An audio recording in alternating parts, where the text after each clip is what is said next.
الحمدللہ رب العالمین والصلاة والسلام علی سید المرسلین وعلی آلہ وصحبہ اجمعین۔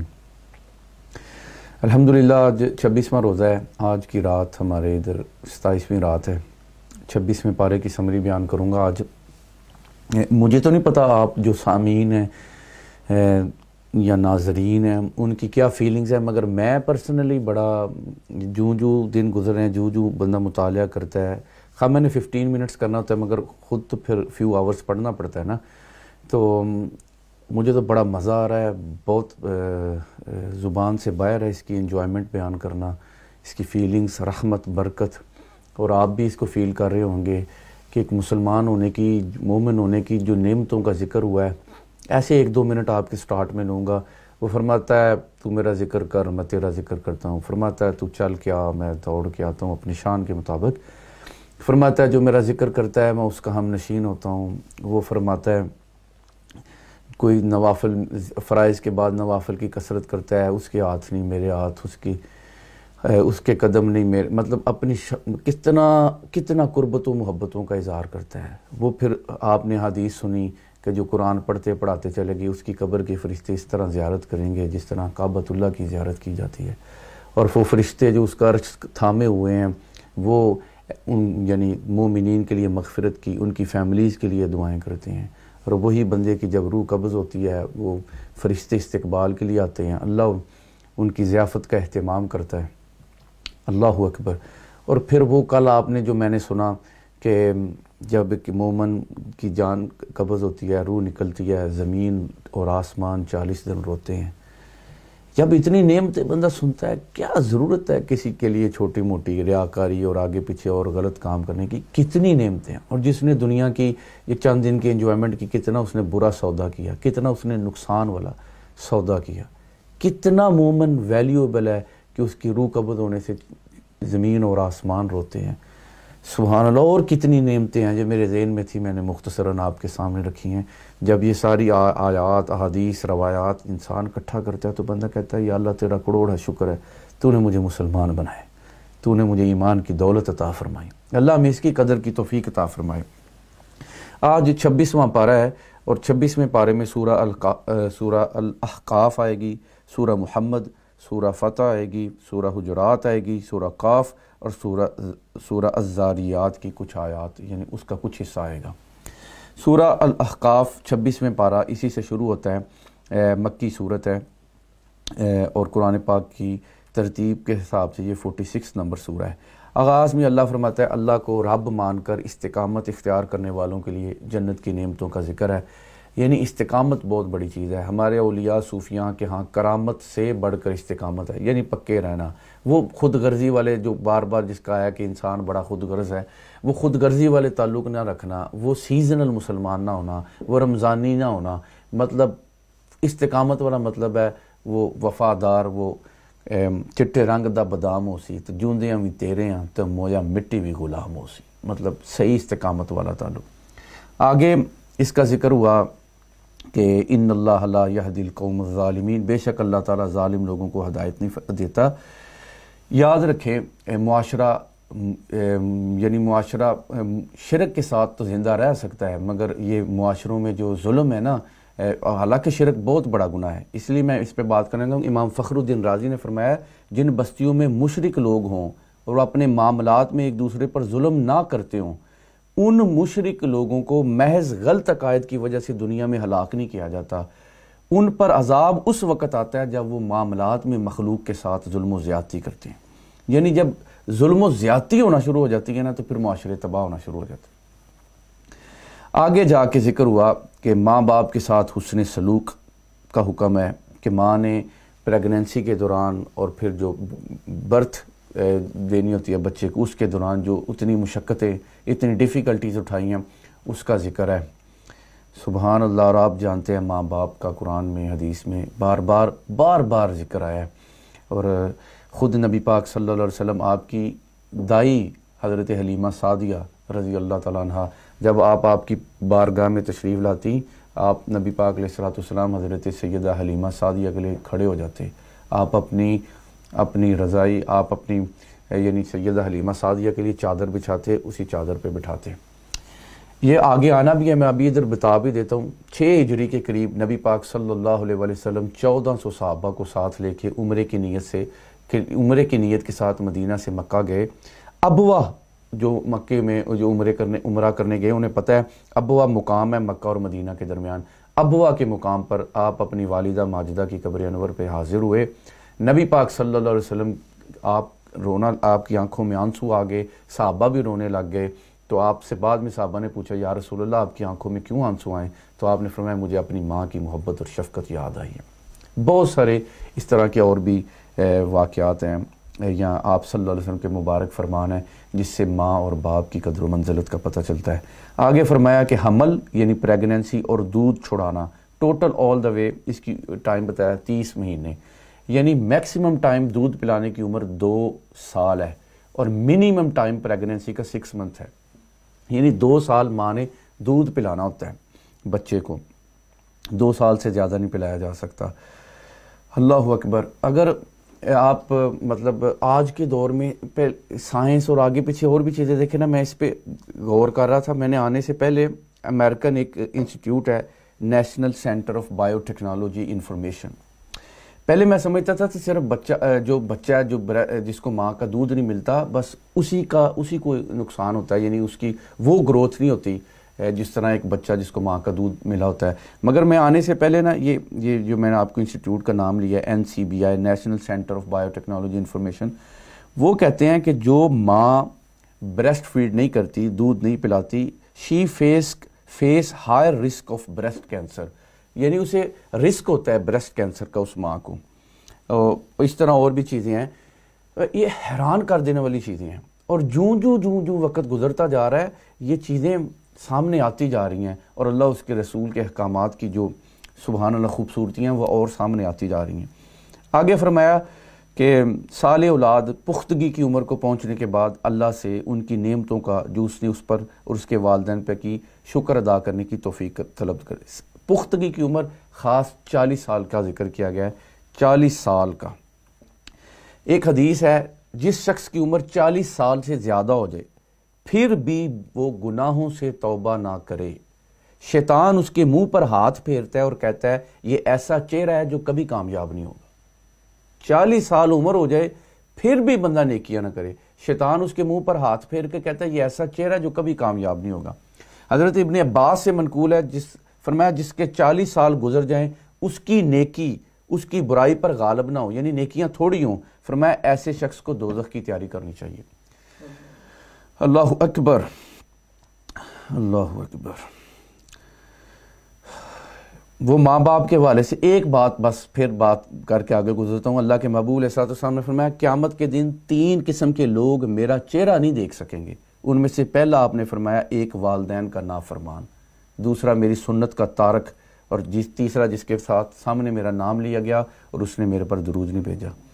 آگے کیونکہ پھر والدین کے نافرمان اور گمراہی پر جمے ہوئے اور آخرت کا انکار کرنے والے شخص کا برے انجام کا ذکر ہے۔ پھر آگے قوم عاد کو حضرت ہود علیہ السلام کی جو دعوت توحید تھی اس کا ذکر ہے، پھر ان کے اوپر جو عذاب آیا اس کا ذکر ہے، آگے جا کے نبی پاک صلی اللہ علیہ وسلم کی بارگاہ میں جو جنات آتے ان کا ذکر ہے کہ ایک گروہ جیسے گزرتے آپ کا قرآن سنتا، اس کا ذکر ہے۔ آگے سورہ محمد شروع ہوتی ہے، سبحان اللہ، دلوں سے غم مٹاتا ہے، محمد نام ایسا ہے۔ 4 دفعہ قرآن پاک میں نبی پاک علیہ السلام کا نام مبارک آیا، 4 دفعہ، اور یہ اس کا سورت کا نام محمد ہے صلی اللہ علیہ وآلہ وسلم۔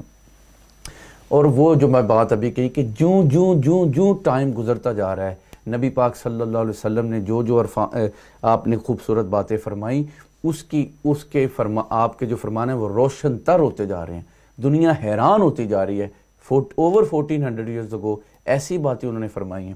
تو وہ یہ شعر ہے کہ پھیلائے ہوئے گوشہ دامان تجسس، سائنس بھی محمد کا پتہ پوچھ رہی ہے۔ یہ جو میں نے 2 سال کا خدا کے محبوب نے فرمایا کہ 2 سال بچے کو دودھ پلانے کا، اب دیکھیں سائنس بھی محمد کا پتہ پوچھ رہی ہے۔ سبحان اللہ، بچہ تو بچہ ہے، ماں کو بھی نقصان ہوتا ہے نہ دودھ پلانے کا۔ اللہ اکبر۔ اللہ اس نام سے کروں تیرے نام پہ جاں فدا لازرفت، نہ بس ایک جاں 2 جہاں فدا، اور 2 جہاں سے بھی جی نہیں برتا، کروں کیا کروڑوں جہاں نہیں